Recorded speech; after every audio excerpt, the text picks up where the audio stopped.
Good morning everyone. अपनी पिछली video में हमने डिस्कस किया class 8 math chapter 5 lines and angles. उसमें हमने चैप्टर 5 की इंट्रोडक्शन एंड एक्सरसाइज 5.1 कंप्लीट किया। आज हम शुरू करने जा रहे हैं एक्सरसाइज 5.2। 5.2 सॉल्व करने से पहले हम थोड़ा सा लाइंस और एंगल्स के बारे में डिस्कस करेंगे। जैसे हमारे पास सबसे पहले है पेयर ऑफ लाइंस में इंटरसेक्टिंग लाइंस कि इंटरसेक्टिंग लाइंस कौन सी होती हैं। इंटरसेक्टिंग लाइन जैसे हमने पीछे भी बात की वर्टिकली अपोजिट एंगल्स की, उसमें भी हमारे पास क्या था, इंटरसेक्टिंग लाइन। जब दो लाइनें आपस में टकरा कर किसी एक पॉइंट पर इंटरसेक्ट करती हैं, किसी एक पॉइंट पर मिलती हैं, तो उन लाइंस को हम क्या कहते हैं, इंटरसेक्टिंग लाइंस।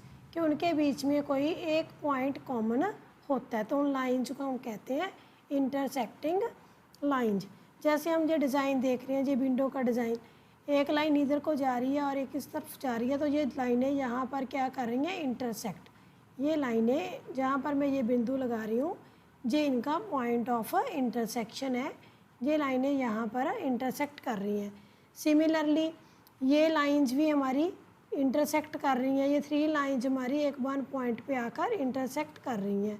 सिमिलरली इसमें इस एज पे आके ये दो लाइनें स्टैंड की तीन लाइनें जहाँ पर इंटरसेक्ट कर रही हैं। तो ये तो थी इंटरसेक्टिंग लाइंस। जब टू और मोर लाइंस एक ही पॉइंट पर आके मीट करती हैं, तो उन्हें हम क्या कहते हैं, इंटरसेक्टिंग लाइंस। और उस पॉइंट को हम कहते हैं पॉइंट ऑफ इंटरसेक्शन। नेक्स्ट हमारे पास आ जाता है ट्रांसवर्सल। कि ट्रांसवर्सल क्या होती है। अब ट्रांसवर्सल आपने बहुत बार देखा होगा कि कई बार एक रोड इधर से आ रही है, एक रोड इधर से आ रही है, वो दोनों आके यहाँ पर मिल जाती हैं। तो ये क्या है, मान लो ये दो रोड जा रही हैं, एक रोड और आ गई है उसमें, तो ये उसकी क्या है, ट्रांसवर्सल। ये बन गई इसकी ट्रांसवर्सल। ये एक रोड जा रही है, इस तरफ को एक रोड जा रही है और इस तरफ को भी एक रोड जा रही है। इन दोनों की ट्रांसवर्सल, ये ट्रांसवर्सल लाइन बन गई। ये रोड 1 है और ये रोड 2 है। तो जैसे आपने कभी रेलवे ट्रैक पे देखा होगा कि रेल की पटड़ी पे दो लाइनें जा रही हैं, तो बीच में वो रखे होते हैं, उनको ज्वाइंट करने के लिए ज्वाइंटर्स लगाए होते हैं, तो वो क्या बन जाते हैं, दो पैरेलल लाइन के बीच में ट्रांसवर्सल लाइन। सिमिलरली पुराने टाइम में इस तरह के लकड़ी के दरवाजे, आजकल भी हमें कहीं घूमने जाएं तो वहाँ बड़ी बड़ी हवेलियों में इस तरह के दरवाजे लगे हुए मिलते हैं, जिसमें क्या होता था कि दरवाज़ा बना हुआ, उसमें एक टेढ़ी लकड़ी लगी होती थी। वो किसका काम कर रही है, ट्रांसवर्सल लाइन का काम कर रही है, उनको एक मजबूती प्रदान कर रही है, परंतु वो उसको तीन जगह पे कट भी कर रही है। इन तीनों को 3 पॉइंट्स पे कट भी कर रही है। तो ट्रांसवर्सल क्या होती है, transversal line a line that intersect two or more lines, दो या दो से ज़्यादा लाइनों को अलग अलग पॉइंट्स पर, डिस्टिंक्ट पॉइंट्स पर कट करती है, उसे क्या कहते हैं, ट्रांसवर्सल लाइन। नेक्स्ट हमारे पास आ जाता है ट्रांसवर्सल लाइन में एंगल्स मेड बाय ट्रांसवर्सल। जब ट्रांसवर्सल लाइन, आप देख रहे हो कि जब कोई दो लाइनें जा रही हैं, उसको कोई लाइन कट कर रही है। ट्रांसवर्सल क्या होती है कि उसको कट करना। अब ये दो लाइनें जा रही हैं एल और एम, अगर इसको कोई लाइन कट कर रही है जिसका नाम क्या है, पी इज़ ट्रांसवर्सल, तो नेचुरली जब वो कट करेगी तो वो कोई ना कोई एंगल तो फॉर्म करेगी, जैसे angle 1, angle 2, angle 3, angle 4। Similarly इधर बनाएगी वो एंगल 5, एंगल 6, एंगल 7 और एंगल 8। तो टोटल कितने एंगल बनाए, दो लाइनों को जब एक लाइन कट करती है तो टोटल 8 एंगल फॉर्म बनते हैं हमारे पास। तो ये एंगल, अब इनके कोई नाम भी होते हैं, इनके स्पेशल नेम्स होते हैं इन एंगल्स के। वो क्या होते हैं, इंटीरियर एंगल्स। इंटीरियर एंगल्स कौन से होते हैं, इंटीरियर एंगल जैसे ये लाइनों के अंदर बनने वाले एंगल, ये दो लाइनों के अंदर इस एरिया में बनने वाले angle 3, angle 4, angle 5 and angle 6, ये इस एरिया के अंदर बनने वाले एंगल्स को हम क्या कहते हैं, इंटीरियर एंगल्स। उसके बाद आ जाता है एक्सटीरियर, जो इस इन लाइनों के बाहर बनते हैं। ये बाहर का एरिया हो गया, जो इन लाइनों के बाहर बनते हैं उसको हम कहते हैं एक्सटीरियर एंगल्स, जैसे 1, 2, 7 एंड 8। उसके बाद आ जाता है पेयर ऑफ कॉरस्पॉन्डिंग एंगल्स। अब कॉरस्पॉन्डिंग एंगल कौन से एंगल होते हैं, हम यहाँ पर बना के देखते हैं कि कौन से एंगल होते हैं। जैसे जो दो लाइनें पैरेलल जा रही हैं हमारे पास, एक लाइन हमारे पास क्या है, ट्रांसवर्सल है। अब इसके साथ जो एंगल बने हैं हमने देखने हैं कॉरस्पॉन्डिंग एंगल होते हैं। एक तो उनका ये वर्टेक्स जो है एंगल्स का वो कॉमन नहीं होना चाहिए, अलग अलग होना चाहिए। दूसरा वो एंगल लाइन की सेम साइड में बने होने चाहिए। एक तो है कि डिफरेंट वर्टेक्स होना चाहिए उसका,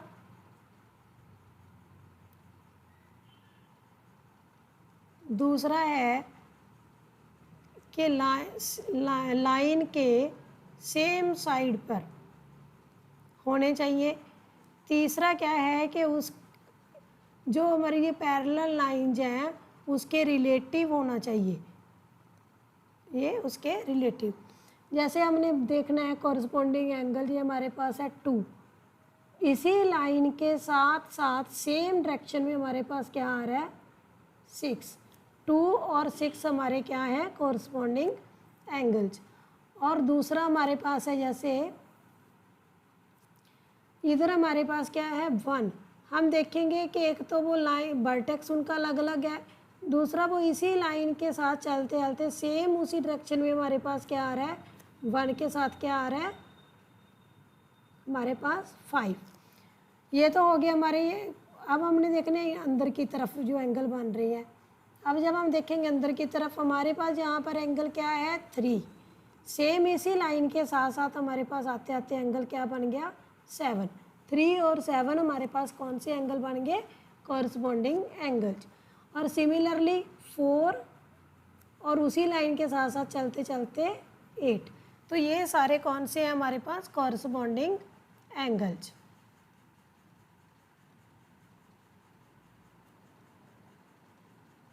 नेक्स्ट हमारे पास आ जाता है अल्टरनेट एंगल्स। अब अल्टरनेट एंगल्स में क्या है, जब हमारे पास दो लाइनें काटती हैं कॉरस्पॉन्डिंग में देखो एफ शेप बननी चाहिए, और इसी तरह अल्टरनेट के लिए हमारे पास बननी चाहिए कौन सी शेप एंगल्स की जेड शेप। ये हमारे पास कौन सी शेप बननी चाहिए जेड। ये देखो ये अल्फ़ाबेट इंग्लिश का जेड की तरह ही बन रहा है हमारे पास। तो अल्टरनेट के लिए हमारे पास कौन सी होनी चाहिए जेड शेप। अब हम देखते हैं जो हमारे ये एंगल बने हैं ऊपर, हम इसी को देखते हैं। अल्टरनेट इंटीरियर अल्टरनेट जो अंदर की तरफ बनते हैं उसको हम कहते हैं इंटीरियर अल्टरनेट। 4 के साथ हमारे पास जेड की शेप बना रहा है 6। 4 के साथ हमारे पास कौन सा बन रहा है, इधर 4 है, इधर क्या है 6। और 3 के साथ हमारे पास बन रही है जेड की शेप 5।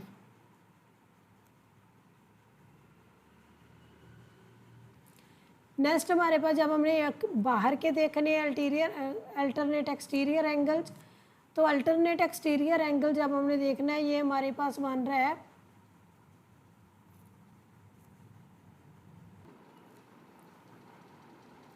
तो 1 के साथ हमारे पास ये तो हमारे पास थे इंटीरियर अल्टरनेट एंगल्स। अब हमने देखने एक्सटीरियर अल्टरनेट एंगल्स। तो हमारे पास इस 1 के साथ कौन सा एंगल बन रहा है, हम अगर देखें तो जेड की शेप में हमारे पास 7 बन रहा है। 1 के साथ हमारे पास आ रहा है 7 और दूसरा 2 के साथ हमारे पास आ रहा है 8। ये हमारे इंटीरियर एंगल्स बन रहे हैं और एक्सटीरियर ये एंगल जेड शेप में बनते हैं और जो कॉरस्पॉन्डिंग एंगल है वो एफ शेप में बनते हैं। नेक्स्ट हमारे पास आ जाता है pair of interior angles on the same side of transversal. अब हमारे पास कौन से एंगल आ जाते हैं जो ट्रांसवर्सल के साथ हमारे सेम साइड पे बने हों, angle on the same side of transversal line. जैसे दो पैरेलल लाइंस हैं हमारे पास, दो पैरेलल लाइंस हैं, एक ट्रांसवर्सल लाइन है, तो जो एंगल हमारे पास सेम साइड, ये सेम साइड पे बने हुए हैं, ये दोनों एंगल जो हमारे पास क्या है, इंटीरियर एंगल जो ऑन द सेम साइड। जैसे हमारे पास ये एंगल है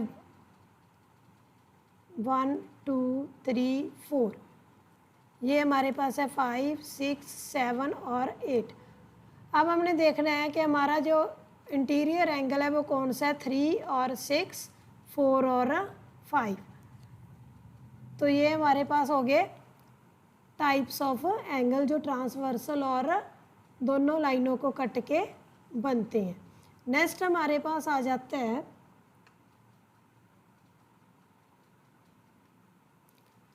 ट्रांसवर्सल ऑफ पैरेलल लाइंस, कि अगर हमारे पास पैरेलल लाइंस दी हुई हैं तो उसके ट्रांसवर्सल जो, अब हमें पता है कि लाइनें एक प्लेन में पैरेलल लाइंस कौन सी होती हैं, पैरेलल लाइंस वो लाइंस होती हैं जो कभी भी मिलती नहीं हैं, सीधी चलती रहती हैं, वो कभी भी डू नॉट मीट। ये कौन सी होती हैं, पैरेलल लाइंस। पैरेलल लाइंस कभी भी मिलती नहीं है, कभी भी कट नहीं करती, उन्हें हम क्या कहते हैं, पैरेलल लाइंस। जैसे इन फिगर्स में अगर हम देखें तो ये सीढ़ी के दो जो डंडे दिए हैं ये सीधे क्या जा रहे हैं, पैरेलल, ठीक है। और ये सारी लाइनें क्या बन रही हैं हमारे पास, पैरेलल बन रही हैं, जो कभी भी मिलेंगी नहीं। इसी तरह इस फ्लोरिंग डिज़ाइन को देख के ये लाइनें पैरेलल बन रही हैं, इस साइड की लाइनें पैरेलल बन रही हैं। एनवेलप में ये लाइनें पैरेलल बन रही हैं हमारे पास, और ये लाइन पैरेलल बन रही है हमारे। पैरेलल लाइंस वो लाइंस होती हैं जो कभी भी एक दूसरे को मिलती नहीं है। अब यह है कि हमारे पास पैरेलल लाइंस के साथ जो एंगल बनते हैं उनकी क्या क्या कंडीशंस हैं। अभी तक हमने देखा कि कोरस्पॉन्डिंग एंगल बनते हैं, अल्टरनेट एंगल बनते हैं, एंगल जो ऑन द सेम साइड बनते हैं। जो कॉरस्पॉन्डिंग एंगल है, पैरेलल लाइंस को जब कोई लाइन कट करती है तो कॉरस्पॉन्डिंग एंगल जो बनते हैं वो क्या होते हैं, ये दो एंगल जो बनेंगे आपस में वो क्या होंगे, ये होंगे इक्वल, एंगल 1 और एंगल 2। अगर हमारे पास एंगल जहाँ पर 3 और 4 बने वो भी क्या होंगे, इक्वल, एंगल 3 और एंगल 4 भी इक्वल होंगे। इसी तरह अगर हमारे पास एंगल है जहाँ पर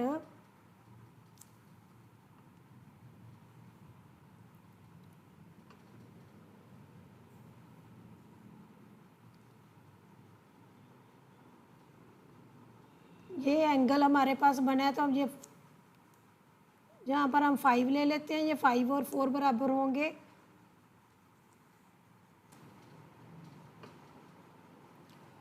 जैसे ये दो पैरेलल लाइंस बनी हुई हैं, इसके ऊपर हम बने हुए एंगल्स को ही डिस्कस करते हैं। इसमें हमारे पास एंगल 1 और एंगल 2 दोनों कॉरस्पॉन्डिंग एंगल है, ये दोनों क्या हैं हमारे पास, इक्वल है, ये दोनों हमारे पास है इक्वल। सिमिलरली हमारे पास 3 और 4 भी कॉरस्पॉन्डिंग एंगल है, ये भी इक्वल है। तो इस रिजल्ट से हमें क्या पता चलता है कि पैरेलल लाइंस के ऊपर बनने वाले angle corresponding angles are always equal in measurement. Next हमारे पास आ जाता है, ये हमारे पास ये दिया अल्टरनेट एंगल्स।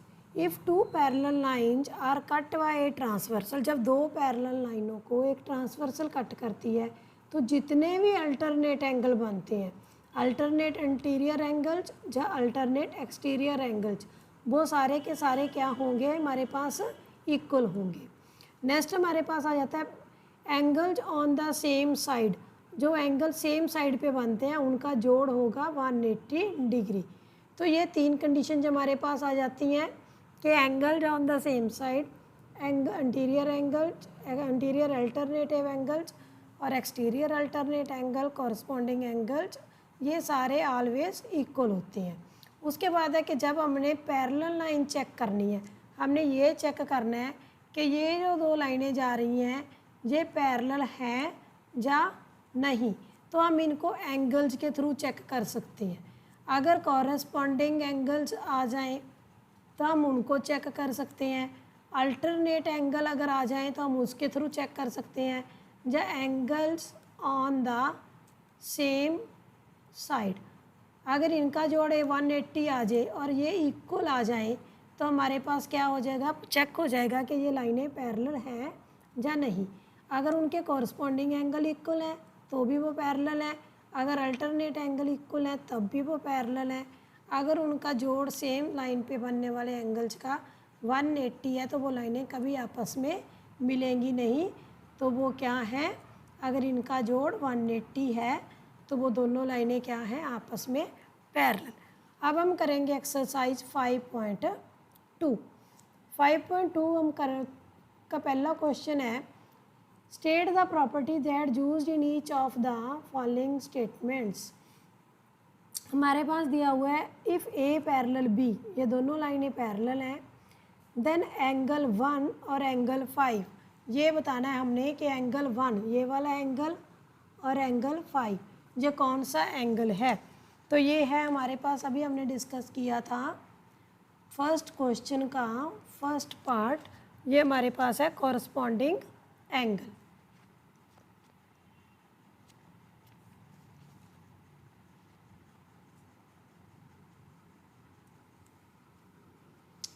नेक्स्ट हमारे पास है 4 और 6।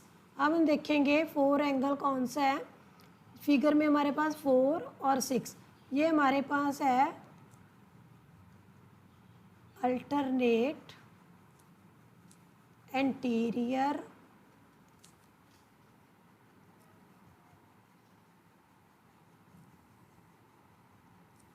ये हमारे पास है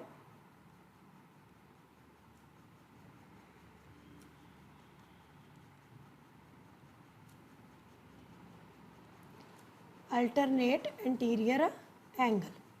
नेक्स्ट हमारे पास है इफ़ 4 + 5 = 180। तो ये हमारे पास 4 और 5 अगर 180 हैं तो तीसरा हमारे पास क्या है, angles on the same side of parallel lines are supplementary, यही होता है ना, आर सप्लीमेंट्री। अगर हमारे पास ये है तो हमने तीनों प्रॉपर्टीज बता दी कि कॉरस्पॉन्डिंग एंगल है, दूसरा हमारे पास अल्टरनेट एंटीरियर एंगल है और तीसरा हमारे पास क्या है, corresponding angles on the same side. अब नेक्स्ट क्वेश्चन हमारे पास है 2 इन द एडजॉइनिंग फिगर। अब हमारे पास है कि हमें फिगर दी हुई है, in the adjoining figure the pair of corresponding angles. Second में फर्स्ट पार्ट में क्या पूछा हमारे से, कॉरस्पॉन्डिंग एंगल्स। हाँ जी, 1 के साथ हमारे पास है 5, ये हमारे पास कौन से एंगल हैं, कॉरस्पॉन्डिंग एंगल्स। 2 के साथ है 6 और 4 के साथ हमारे पास है 8,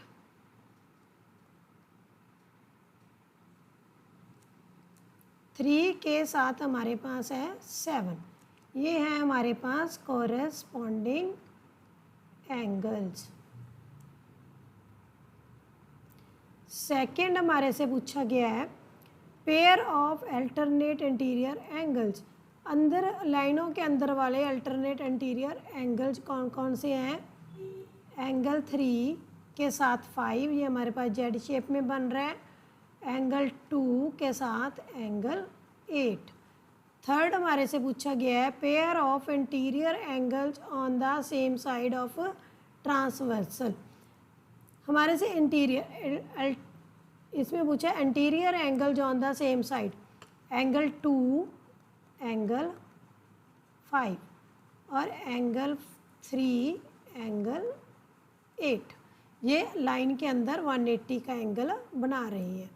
vertically opposite angles, vertically opposite angles देखो जब लाइनें दो कट करती हैं तो हम ऑपोजिट डायरेक्शन में बने हुए एंगल को हम कहते हैं वर्टिकली ऑपोजिट एंगल्स। जैसे 1 के साथ आ रहा है 3, 2 के साथ आ रहा है 4 और 5 के साथ हमारे पास एंगल आ रहा है 7 और हमारे पास 6 के साथ एंगल आ रहा है 8। ये सारे क्या हैं, वर्टिकली ऑपोजिट एंगल्स। तो ये हमारा था सेकंड क्वेश्चन जो कंप्लीट हो गया। अब हमारे पास है थर्ड क्वेश्चन। हमें फिगर दी हुई है, हमने उसका सल्यूशन करना है। थर्ड क्वेश्चन में हमारे पास क्या है, थर्ड क्वेश्चन में क्या है कि हमें एक फिगर दी हुई है, पी क्यू दो पैरेलल लाइंस हैं और ए लाइन एक ट्रांसवर्सल लाइन है। हमें अननोन एंगल्स दिए हुए हैं ए बी सी डी और ई। साथ में हमें दिया हुआ है 125 एक एंगल की मेजरमेंट। हम जानते हैं कि एक सीधी लाइन पे 180 का एंगल होता है। अगर हम ई प्लस 125 करते हैं तो हमारे पास आ गया एक लीनियर पेयर। तो हम इसमें क्या करेंगे, ई प्लस 125 180 के बराबर है। ई हमारे पास आ गया 55। ई 55 है तो एफ, ये दोनों क्या हैं, वर्टिकली ऑपोजिट एंगल्स। तो ई अगर 155 है तो एफ हमारे पास क्या आ गया 55। उसके बाद एफ और सी दोनों कॉरस्पॉन्डिंग एंगल्स हैं। जितना एफ होगा उतना ही सी है, तो सी हमारे पास आ गया 55। इसके बाद हम देखेंगे सी और ए वर्टिकली ऑपोजिट एंगल भी हैं, ई और ए हमारे पास कॉरस्पॉन्डिंग एंगल भी हैं। अगर ई और ए हम कॉरस्पॉन्डिंग एंगल्स लेते हैं तो ए हमारे पास आ गया 55। ए और सी वर्टिकली हैं, ए और सी दोनों इक्वल हैं। उसके बाद हमारे पास ए प्लस बी, ये हमारे पास एक लाइन बन रही है तो 180 का एंगल बन रहा है। ए प्लस बी आ गया 180। ए हमें 55 हमने निकालना है अभी अभी, और बी हम निकाल सकते हैं 180 माइनस 55 125। बी और डी अब हमारे पास कौन से एंगल है, वर्टिकली ऑपोजिट एंगल्स। और जो वर्टिकली ऑपोजिट एंगल होते हैं वो इक्वल होते हैं, तो डी हमारे पास आ गया 125। इस तरह से हमारे ये सारे एंगल आ गए क्वेश्चन 3 में। नेक्स्ट हमारे पास है question 4। Find the value of x in each of the following. हमने एक्स की वैल्यू पता करनी है। हम इसमें क्या करेंगे, पहली फिगर में हम इस एंगल को दे लेते हैं नेम 1। अब हमारे पास 1 और x ये दोनों क्या बन गए, एंगल 1 और x दोनों बराबर है। क्यों बराबर है, क्योंकि ये अल्टरनेट, ये हमारे पास कौन से एंगल है, अल्टरनेट एंगल्स, ये दोनों बराबर हैं।